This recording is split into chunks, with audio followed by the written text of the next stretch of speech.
Welcome to the K in Clarity podcast. I'm the host, Mezue. During this episode, we're joined by Jeffrey Cary, CEO of Lifespan Digital Health. Jeffrey Cary has been instrumental in developing AI-driven mental health solutions within the digital health and wellness technology space. As the founder and CEO, Kerry leads initiatives that leverage predictive AI, wearable technology, and biofeedback systems to revolutionize mental health care for medical professionals and beyond. His work focuses on creating an end-to-end continuum of care that includes early crisis detection, emotional self-regulation training, and on-demand teletherapy. Kerry's expertise in cross-industry innovation and technology strategy, honed over 25 years, has enabled him to drive transformative solutions in mental health care.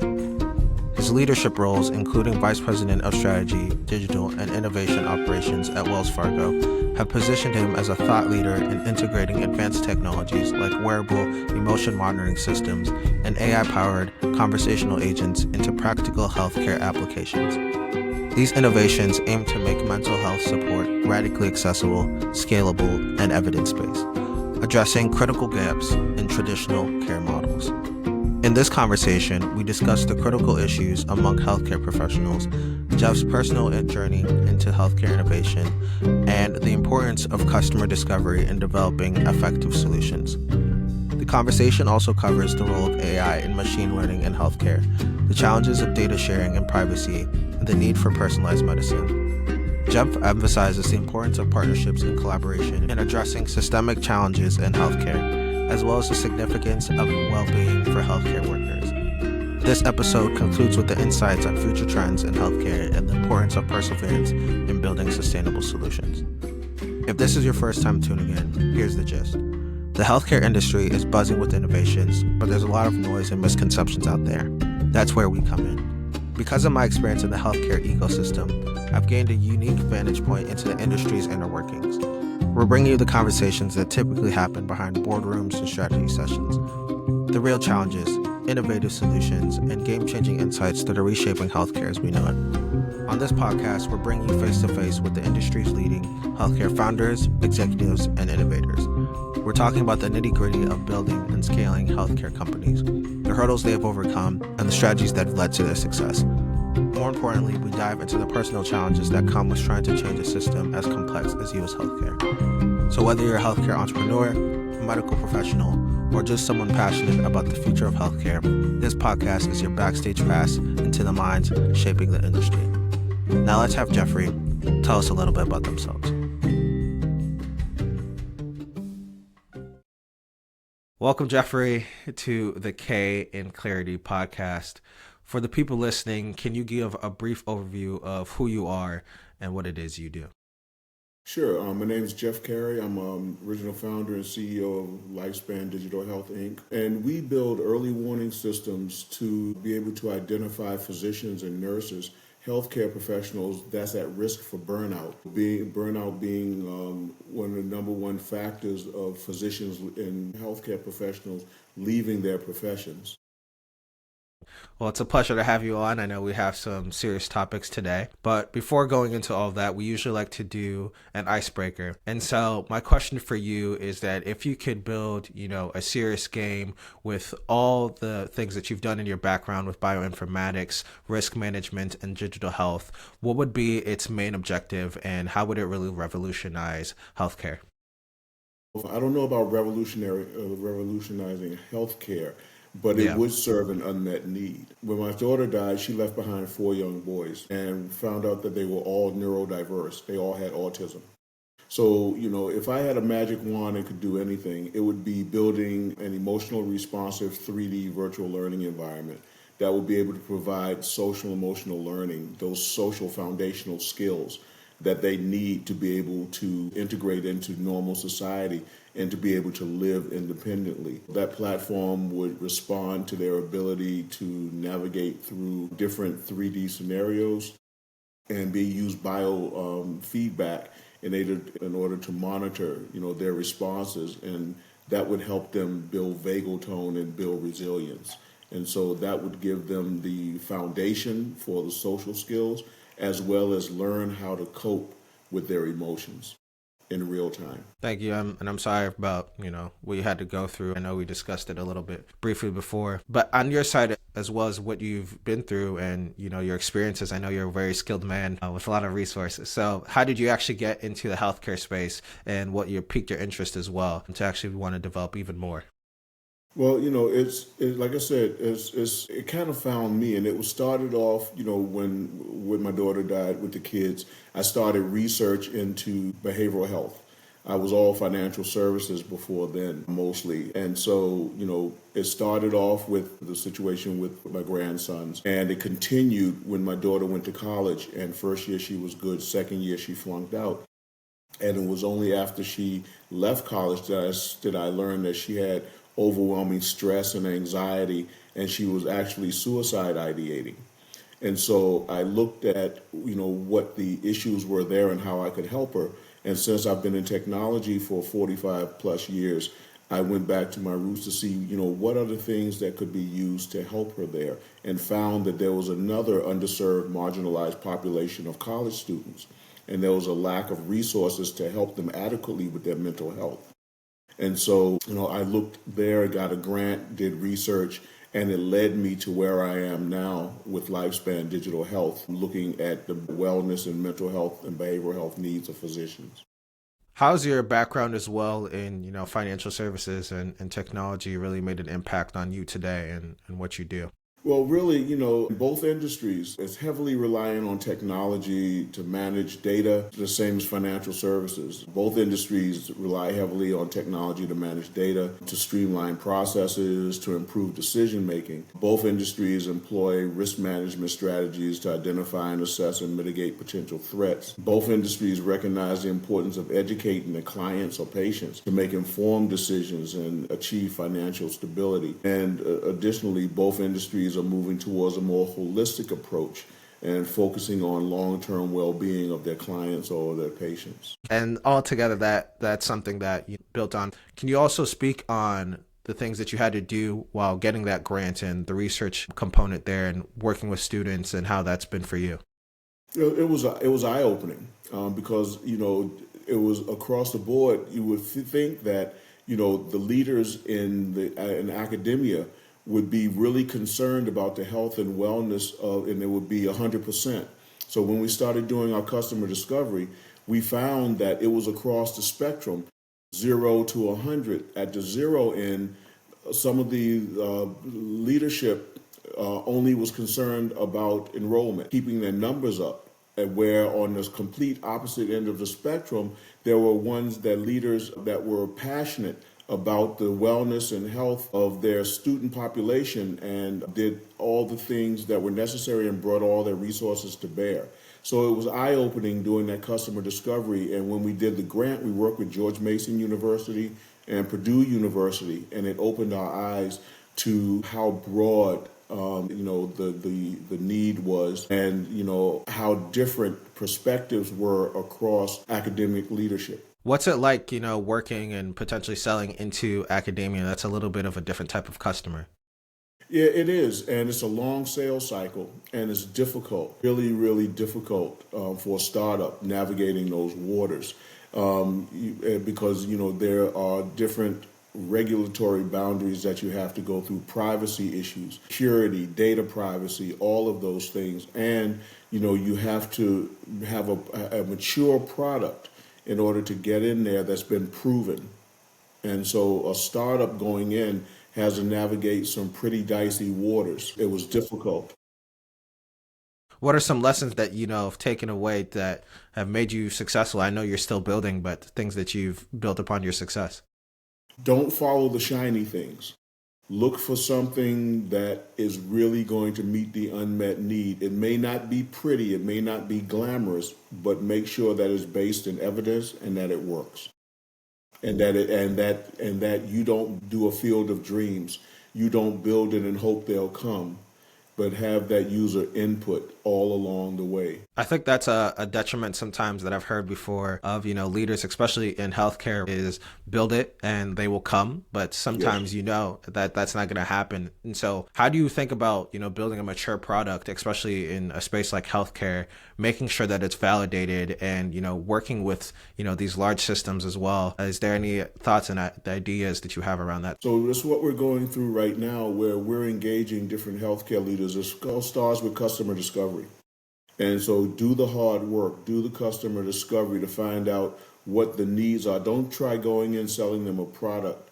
Go in and finding out what their pain points are, what their burning platform is. It's going to be different for each one, but you'll find those common points that are the main driving factors of their pain and work to solve their pain. Once you solve their pain, you got a customer for life.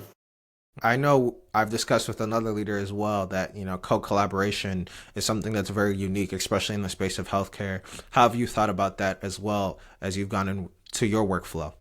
So as co-collaboration takes to the co-collaboration across institutions, across partners. So right now we are building a collaboration across 4 major university medical centers. They're our pilot partners, one being the largest medical center in the world. And their research is very siloed. They keep it close to the vest, and there's not a lot of data and knowledge sharing across those.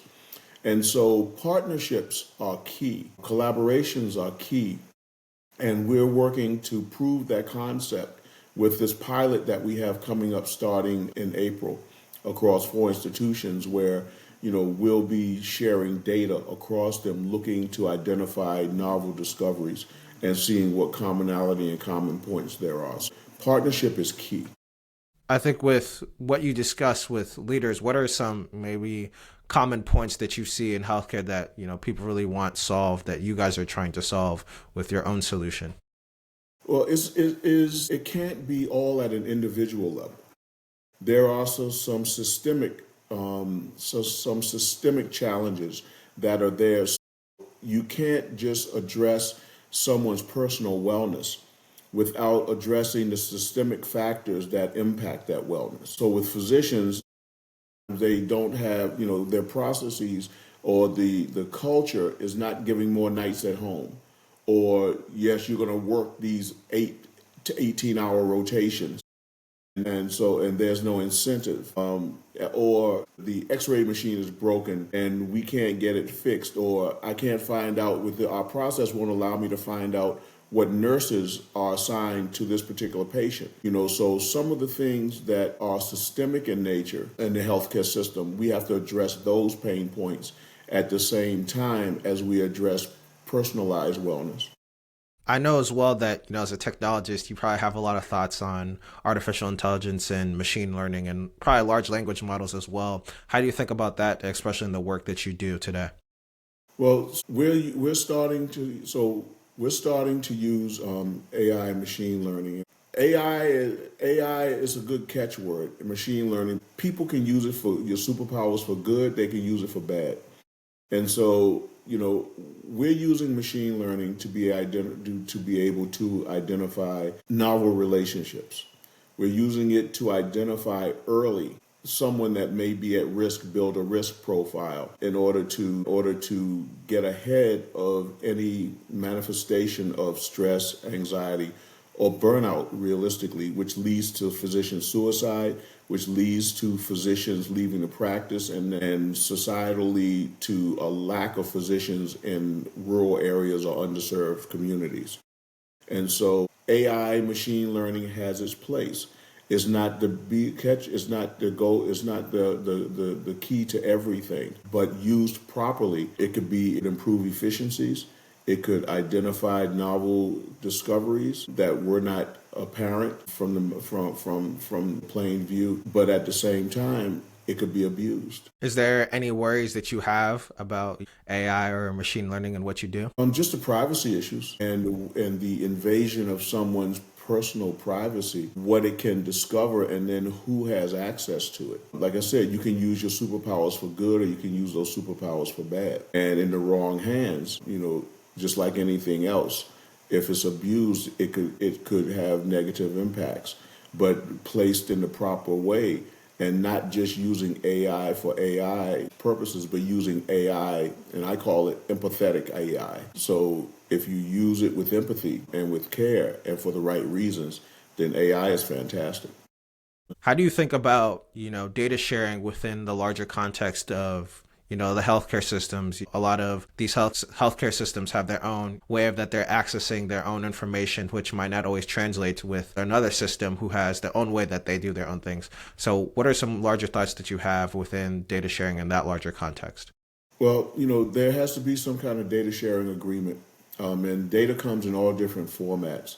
So, and so across organizations, what I'm looking to build is at the end of the day with lifespan of having a huge data lake, a data repository of physician wellness data. And it comes from all disparate forms of data, structured, unstructured, text, video, images, anything. And it's aggregated at a certain point where it's scrubbed and it's formatted consistently.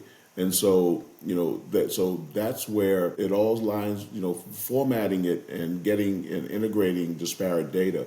I won't say it's easy, but, it's commonplace. It's with the data sharing and the agreements and the willingness of those institutions to share their data and not hold it close to the vest. That's where, more than technologically, that's where the challenges are going to be to kind of convince these institutions not to keep their data and their research close to the vest, but also at the same time ensure that the privacy concerns are addressed. Understood. As well, how do you think, or what do you think the certain incentives, I guess, would be for these institutions to actually want to share data, right? Because they usually have their own reasons of not wanting to do so just because of concern of the patient. There's other reasons, but what are some thoughts? What would be the incentives for them? It is with their research and with their data that comes intellectual property concerns. And so they want to keep their research close to the vest so that they can protect their research and maybe the next best or next greatest thing that's coming out of their academic research. What they don't understand is I've been doing research since 1992, and I look across mounds of research papers, and I can find 5 to 10 institutions across the world that's conducting the same research, and they've come up with different findings. But there may be that one commonality, that nugget of knowledge that would promote all of their research if they shared. And so if they shared, there could be a common goal and they all could find things and spur research on. So that's got to be the reason of their research is not for individual accolades, but it is to meet a need globally and societally. And if they all are on that same page and working together in the boat rowing the same direction, then if their real goal is to spur further research and cure cancer, and each one of them have a little piece of the puzzle, when you put that puzzle together, cancer's cured. And so that they should so it needs to be a mindset shift and a shift in priority. I think a lot of these people in research institutions, they want to, solve those problems, but sometimes they end up playing I'd call it a sub game, or maybe something that I've heard before, a finite game, right? Yes. They start to play the game of, grants and funding and, Yes. Also get entrenched into accolades. And so I guess, how do you go against that system part in wanting to build that incentive there? Do you know what I mean? When I figure that one out, I'll let you know. Because we're still trying to navigate those waters. But the way you eat an elephant is one bite at a time. So what the approach that we're taking is one at a time. We work with these institutions, we gain credibility, we show pieces of research, we experiment with these cross collaborations and sharing of data, and it looks like a template and a model that can be followed. And once they're comfortable and secure that this can be done without detriment but with benefit, then it's not going to happen overnight. It may not even happen in my lifetime. But if you keep on keeping on in that mode, then eventually the system will change. I love that piece of advice. I think that's something that's so true, because with the environment that we are in now, it took years to build it into what it is today, right? Yeah. But I think that also takes to my next question is, how do you think about future proofing and future advancing, I guess, what you do and making sure that it still stands the test of time in actually providing the solutions?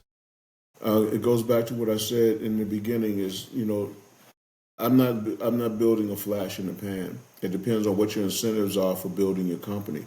Some people build their company to, be the CEO and to get it sold and make billions of dollars and go live on the beach. I want to help people, and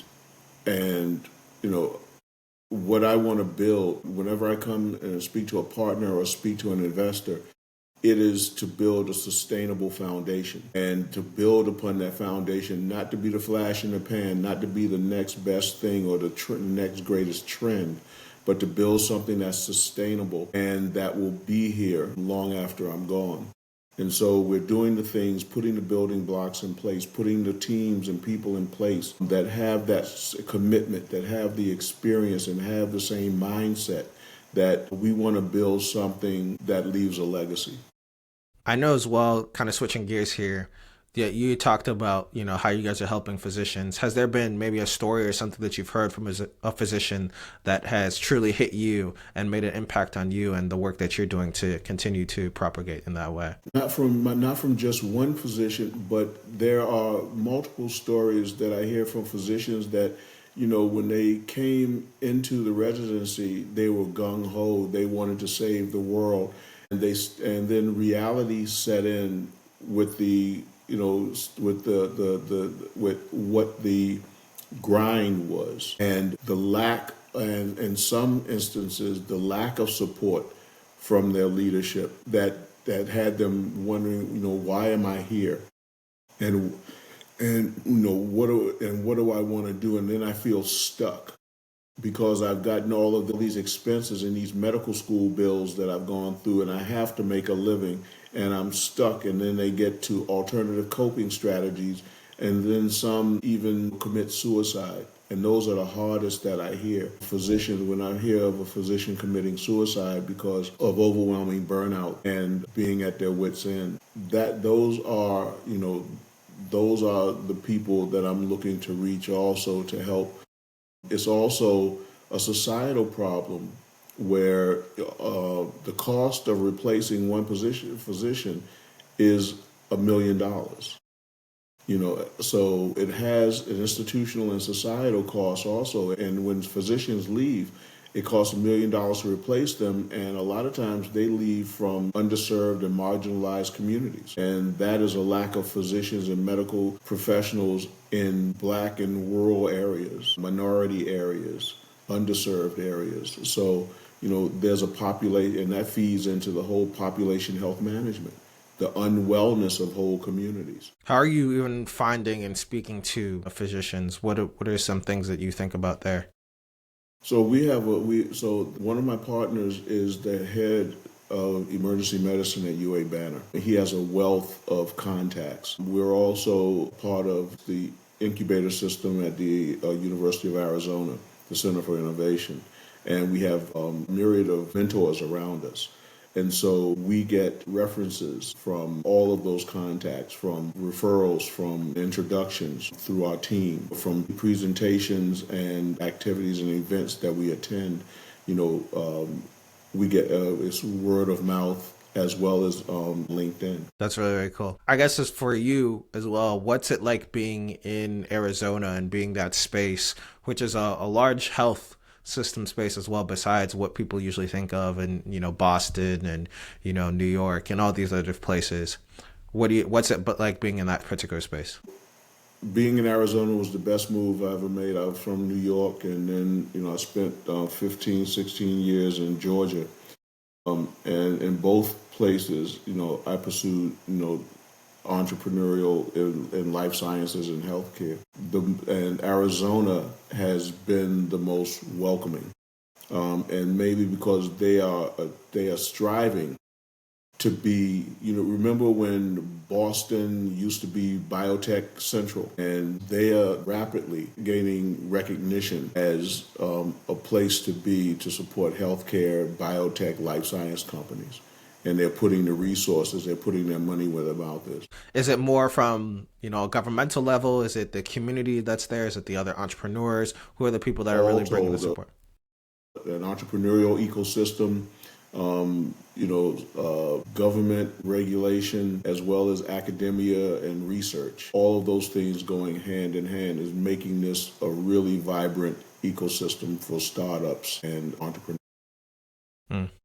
All of that. With something that we also discussed as well, I know we discussed the data part. I know we discussed about privacy and how large it plays a part in everything that we do. But I wanted to see if you could really expound more on the privacy component within healthcare, because a lot of people know that there's tons of data breaches as well that happen within healthcare. It's probably one of the biggest challenges that happen in healthcare. So how do you think about privacy and keeping things safe as well, if there's anything you can expound on that side? Well, so within our infrastructure, we build everything with levels of encryption and make it all HIPAA compliant. And so we start with making sure that our infrastructure meets all of those standards and is compliant with all the regulations. But at the same time, we ensure that whatever data that we're capturing, even our team don't have access to the raw data that has all of the personalized information, the public health, the private health information. Everything that we capture, everything that we scrub is de-identified and anonymous. That is the data that we share, that we run through our algorithms to look at population level and not individual statistics or not individual data. So all someone would see would be a region, an ethnicity, and an age range, and a profession. And that's where the trending and the analysis would take part. So I think in healthcare, you really, really have to be careful because people's lives are at stake. And like I told you, people using their superpowers for good or evil. It's really easy to target a population that's at risk and use that information against them. It's a double-edged sword. Unfortunately, large multi-billion-dollar organizations still get hacked. If someone is really, really want to get to your information, they're going to find a way to do it. Our job is to make it as hard for them as possible. I like your way of thinking there. I think another thing that I spoke to another leader about is, I guess the challenge of balancing the personalization and the individualization of information versus, the anonymized of information. So I guess, do you think there's a future, especially with AI, where, I guess patients, or people in the population might want, their information more personalized to who they are, right? And the challenges that they're facing. Do you think there's a way that can be overcome in the future? If I'm understanding you correctly, are you saying that if a way that the individuals can have their experience personalized? Correct. It's and moving towards precision medicine. Medicine and therapy is moving towards personalization. It's no longer one size fits all. What's good for you may not be good for me, even if we're, the same ethnicity, the same age, share the same likes or dislikes. Our experiences are still going to be different. And so everything, every treatment needs to be crafted towards that individual. So precision medicine, personalized medicine, therapy is moving in that direction. And that's the way that it really should be. The way that drugs are delivered or the way that drugs are prescribed with pharmacogenomics are now moving in that direction, where now you can take a DNA test and it can tell you which medications, which pharmaceuticals will be able to be effective on you, so it's not a trial by error anymore. So now those pharmaceuticals are personalized to your genetic makeup, and medicine is following that same suit. Therapy is following that same suit. And so I think that, as we become smarter, as AI becomes more robust and smarter, you're going to see greater degrees of personalization both in medicine and in behavioral health. It sounds like there's going to be one big, great convergence with AI as a general term, data, precision, life sciences, pharmaceuticals, all these coming together to really play a part and impact on the future. Yeah, it is. It is. Where that intersection is or where that tipping point will be, don't know yet. But with continued research and the advances that I've been seeing, it's on the forefront. Now, before we go on to the lightning round, one question I guess I have for you as well is, how do you think about, I guess, the individual well-being and the significance of that within healthcare? I think sometimes people ignore, I guess, maybe the holistic aspect or the different pieces towards that, right, within healthcare and how that plays an impact on somebody's well-being. If I understand your question, wellness comes in different flavors. What I look at is identifying what those social determinants of health are. And there are different factors that could impact someone's wellness or unwellness. And it's not just, I have cancer or I have an auto deficiency. It could be the things that's making me unwell and things that are making me unwell that, doing goat yoga will not solve. I'm at home, I have doctor's appointments, but I can't get to the doctor because public transportation doesn't run here and I can't get Accessoride. I don't qualify for it. Or my doctor is halfway across, he's 20 miles away and I have no way to get there. Or I don't have the money to get there, or I don't have food, or all of those, I'm financially unstable. So shortages of resources in the community. So the things that impact personal wellness could be environmental, it could be financial, it could be education related.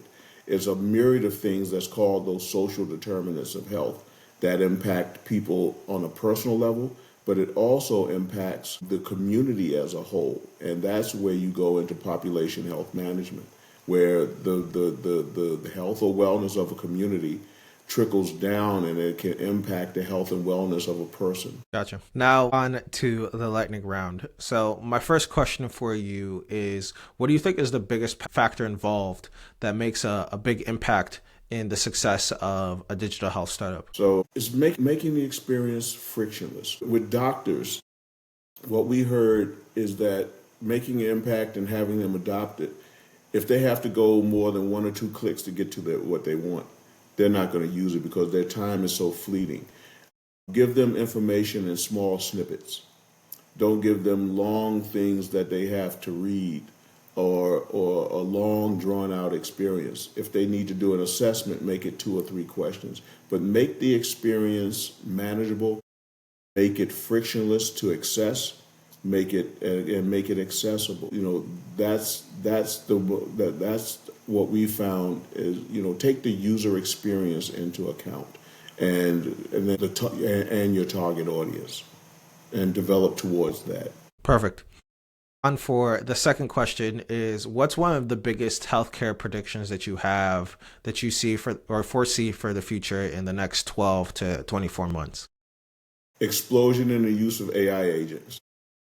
That's transforming medical assistance by enhancing diagnostic accuracy, streamlining care delivery. But AI agents is where I have my eye on.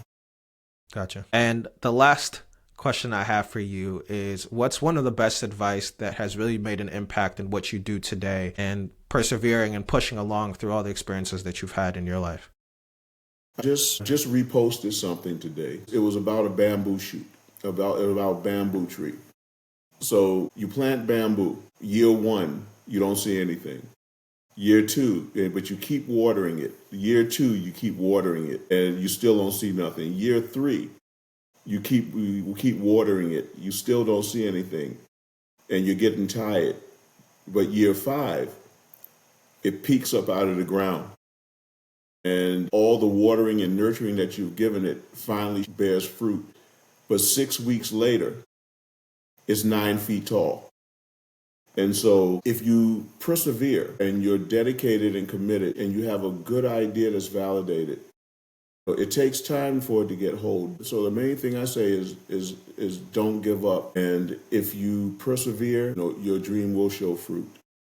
Thank you for your beautiful words. Are there any final thoughts on the things that we've discussed today about, data, information, privacy, that you'd like to share with the audience? I just want them to know, technology has its place. Technology is a great enabler. It's a great supplement, but it's not the supplement for the human touch. So, we look at technology, but we look at implementing technology with a human touch. And it's not a replacement, but an enabler and a tool for that human touch. Beautiful. Beautiful. Thank you again, Jeffrey, for your time and your thoughts on the podcast. Where can people connect with you if they choose to do so? You can go to our website at www.lifespanddavidharry1.com. Or, if you want to reach out and call me, if I'm allowed to give my number, it's 678-767-0808. Perfect. I'd love to hear from you. Perfect. Thank you, Jeffrey, for your time. I appreciate it. Thank you, Mezue.